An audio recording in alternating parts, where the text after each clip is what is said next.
Good evening to those who listen. It's July 17, 2025, 11:42 p.m. And this is part 2 of the Star Trek thing.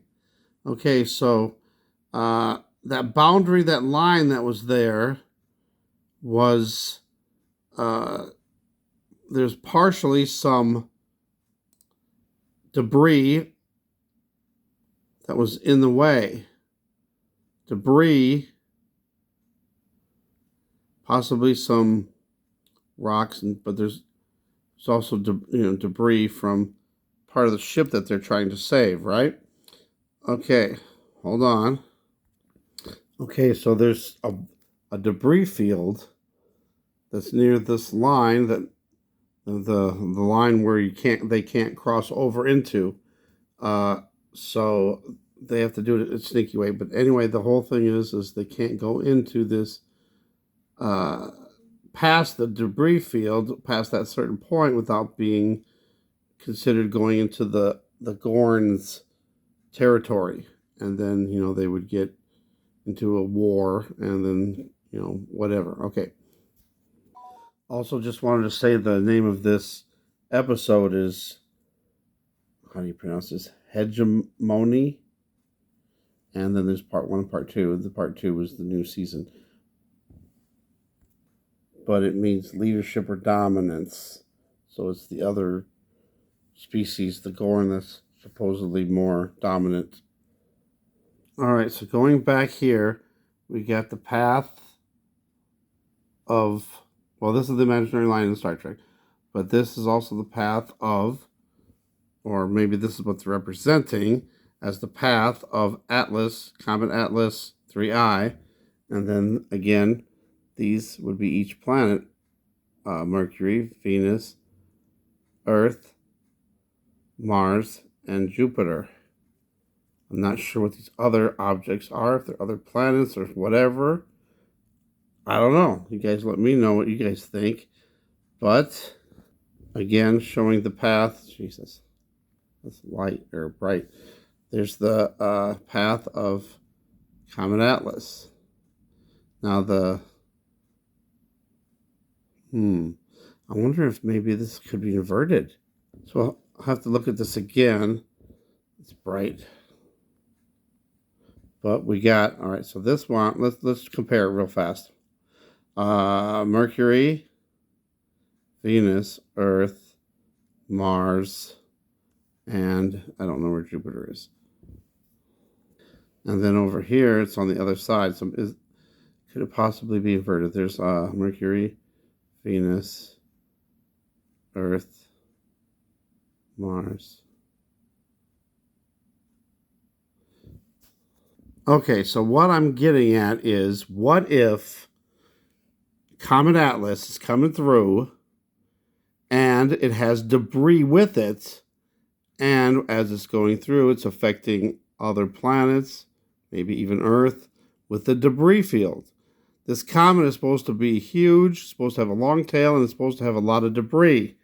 Now, listen to this.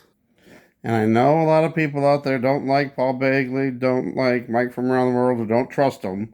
But listen to this. Get close to us, right? Right.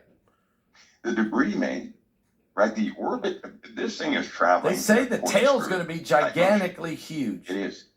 It's traveling in a corkscrew type motion. It's not traveling in a straight line. Oh, right? So really? That's not what it's doing.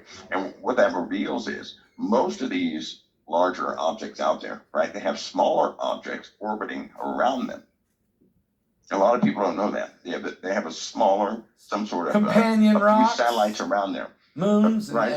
Satellite objects orbiting around them. So if you could imagine a bullet going straight, and then going around that bullet, right, from top to bottom would be another, piece of dust or something. That's what these smaller objects are doing. They can easily get pulled into the orbit of Earth, into the orbit of the moon, and they can smack us. They really can. The larger these objects are, especially the ones that do not follow the normal, they don't come from the parse space that we can calculate a lot from. They come from these exotic orbits. The Milky Way, somewhere, they're saying that this one is art. is coming from the dawning of time. It's art. One of the issues I have is that it's art. It's traveling in an arc. It's not really following the normal path of objects that would be, affected by gravity in such a way that we know they wouldn't hit us. This one's in an arc, so that means it could have some pretty wild, some of that debris around it could go in some all different directions. It's going to come close to our I mean, the tail, the debris is actually going to come much closer to Earth than the main part of it. So you're saying we don't know, this thing is, we don't know what we may encounter. This tail's very long. I mean, millions of miles long. That's right. And because we know we're going to actually be hit by some meteors from some of the standard meteor showers. And quickly back here to where the actual comet is supposed to be going through. We don't know when. I mean, it's showing Earth, but where is Earth compared to when it first goes through and when it's farther past? Now, Mike from Around the World was suggesting that maybe some of the debris, because Earth will be coming around in orbit, and then maybe we'll be hit with the debris, and maybe some of the debris might hit other planets. Now, it's supposed to be close to Mars, and there's been a question, because he says that something is going to alter the orbit of Mars, but he said this is not the one. He said there'll be 4 more, and the 4th one is the one that's going to change the orbit.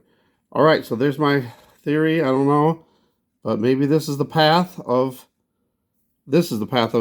Comet Atlas 3I, and maybe what they are suggesting on Star Trek is that they were predicting this, and maybe with all the debris that they were showing in their episode, maybe that's what that is. It's all the debris that's going to be going through.